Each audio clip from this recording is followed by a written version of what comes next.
sequestro e assassinato de uma menina de 8 anos chocou o Brasil nos anos 70, não só pela brutalidade do crime, como pela omissão das autoridades que deveriam estar empenhadas em solucioná-lo.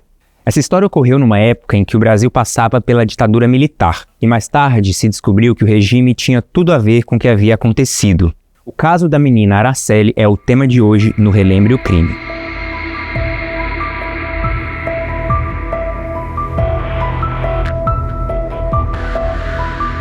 Essa história começa em 1973, mais especificamente no dia 24 de maio. Um menino de 15 anos, morador de Vitória, pegou o atalho em um matagal próximo à sua casa para ir até a padaria. Mas enquanto caminhava pela trilha, algo estranho chamou sua atenção. Um cheiro forte e muito desagradável vindo de dentro da mata. Quando se aproximou, ficou chocado com o que viu. Era um cadáver, em estágio avançado de decomposição. O corpo era de uma criança. E naquele momento, só havia uma criança desaparecida em Vitória. Era a menina Araceli Cabreira Sanches Crespo, de 8 anos de idade.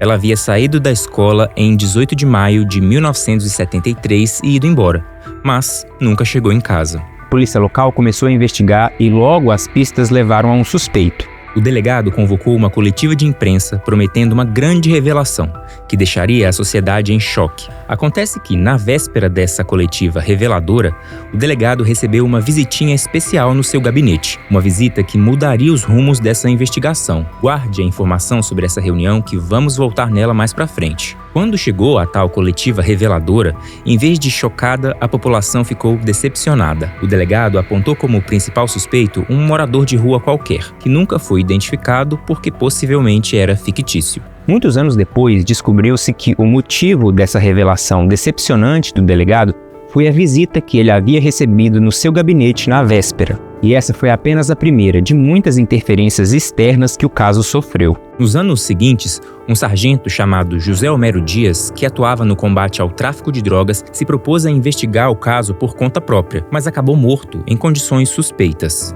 Outro episódio que chamou atenção foi o de um escritor chamado José Louzeiro. Ele escreveu um livro-reportagem sobre o caso que acabou sendo censurado pelo regime militar.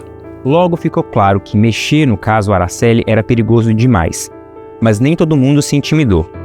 É aqui que entra um dos protagonistas dessa história. O deputado estadual Clério Falcão, que se elegeu justamente com a promessa de elucidar esse caso. Ele formou uma CPI na Assembleia Legislativa, onde finalmente se tornaram públicos alguns dos detalhes importantes que tinham permanecido ocultos até então. Os principais suspeitos eram os jovens Paulo Elau e Dante de Barros Michelini, conhecido como Dantinho, 2 jovens de famílias tradicionais e influentes da região que tinham proximidade com o regime militar. Lembra daquela visita surpresa que o delegado recebeu em seu gabinete? Era Dante de Brito Michelini, o pai de Dantinho.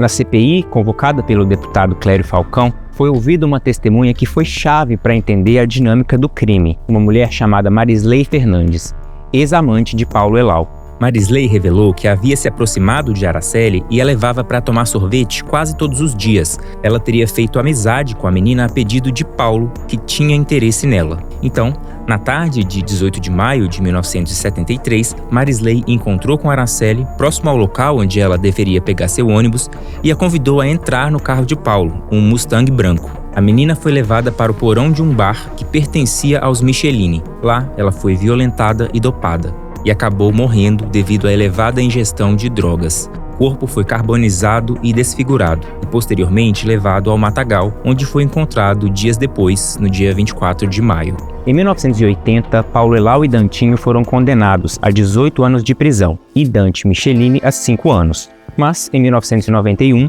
os acusados recorreram e a sentença foi anulada. Em 1993, o caso prescreveu sem que ninguém fosse preso. Mas isso não quer dizer que o caso Araceli tenha sido esquecido.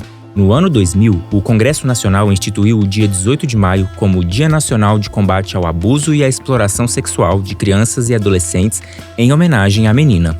Essa interferência de pessoas poderosas nas nossas instituições é um problema crônico na sociedade brasileira e que foi muito intensificado na época da ditadura. O caso da menina Araceli é um exemplo que ilustra bem as formas com que as práticas do regime impactavam cidadãos comuns que nem tinham envolvimento algum com política. Que a memória de Araceli sirva para repensarmos nossa relação com a ditadura e com as relações de poder dentro das nossas instituições. Bom, por hoje é só.